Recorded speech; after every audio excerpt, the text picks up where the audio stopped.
And joining us now is from the group Bond, Brotherhood Organization for a New Destiny, the Reverend Jesse Lee Peterson, Zerlina Maxwell, political analyst, contributor to Ebony, and Jehmu Greene is a Fox News contributor. Welcome, one. Welcome all. Thank you for being with us. Thank you, Sean. Appreciate you having me on. Hi, Sean. Thank you.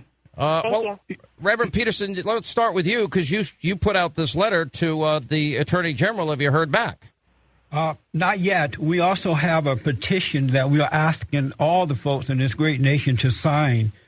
They can go to bondaction.org, bond, ACTION.org. We are getting the petition signed now.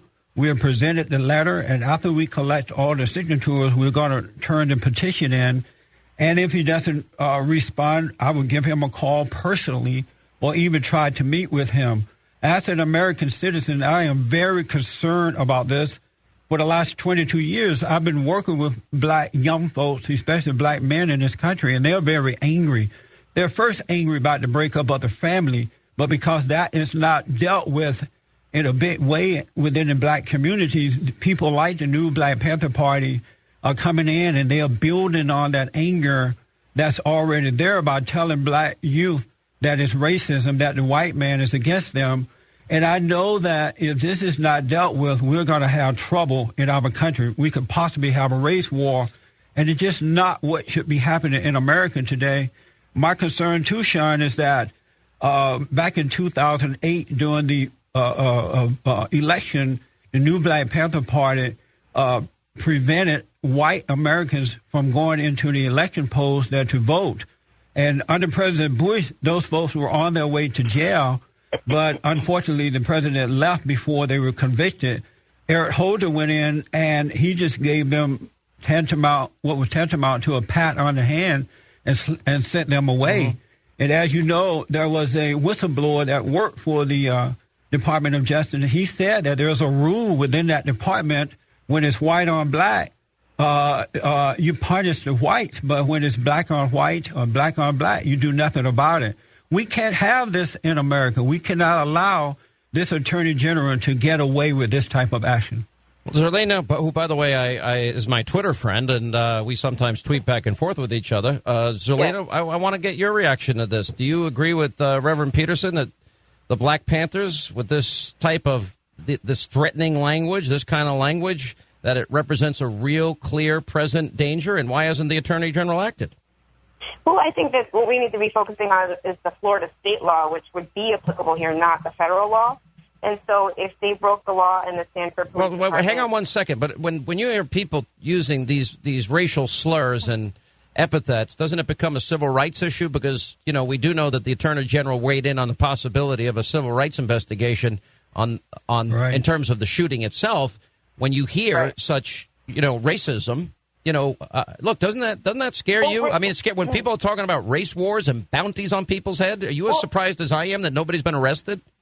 Well, no, not necessarily, because under Brandenburg v. Ohio, which is the constitutional law case that covers this specific set of facts, they need to prove that there's a likelihood to incite violence.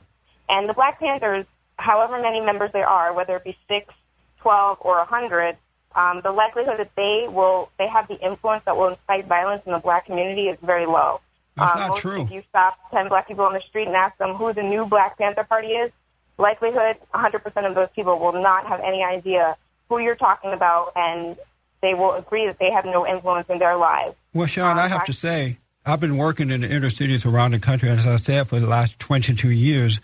They do know who the new Black Panther Party is, and it's easy to seduce them into that type of hostility. This is why we're asking Eric Holder to examine this situation and arrest these people for hate crimes and racial intimidation and put a bounty on the head of George Zimmerman. Jehmu, let's get you to respond to this.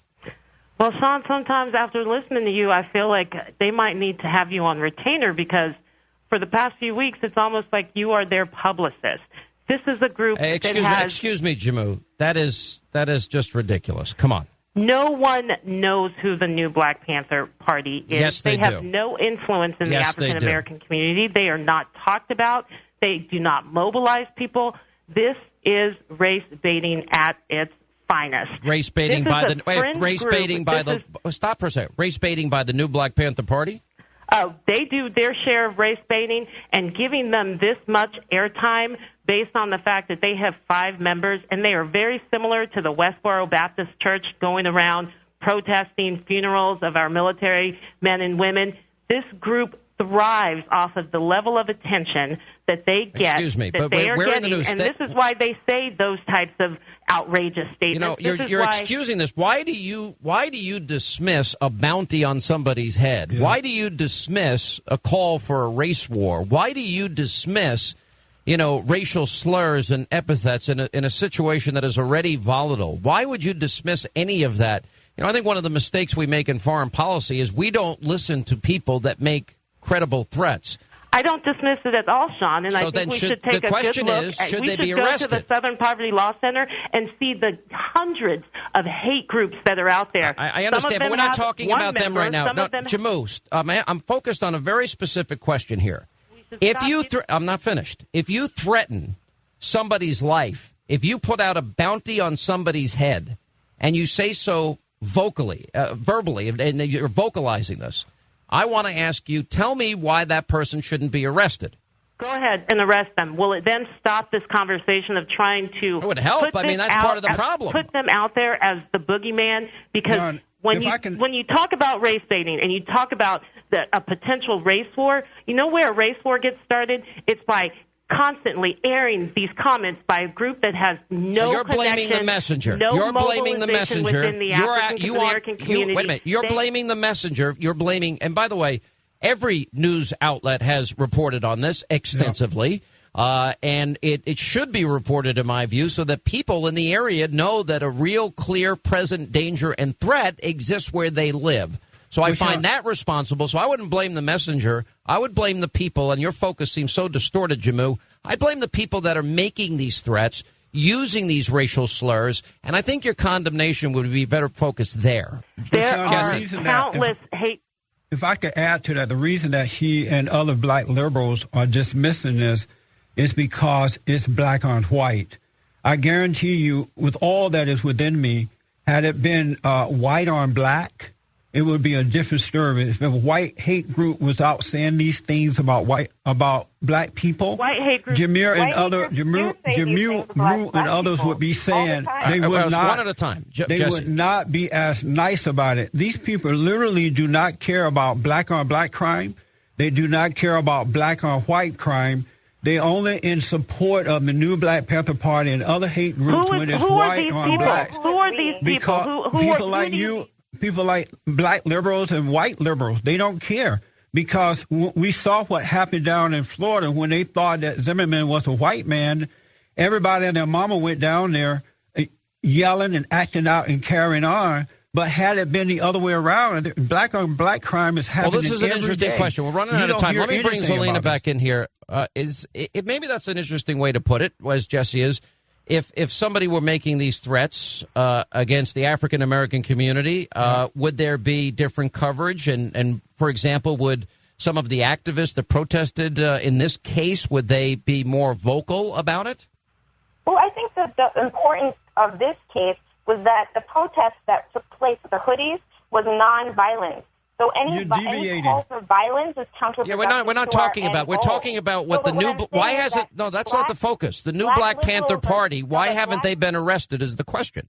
Because that's up to the Stanford Police Department, not black liberals sitting in New York City. Do you think it would be wise to arrest them? Would it be in our best interest? Do you think for the security of people? The criteria of the law in order to get arrested for.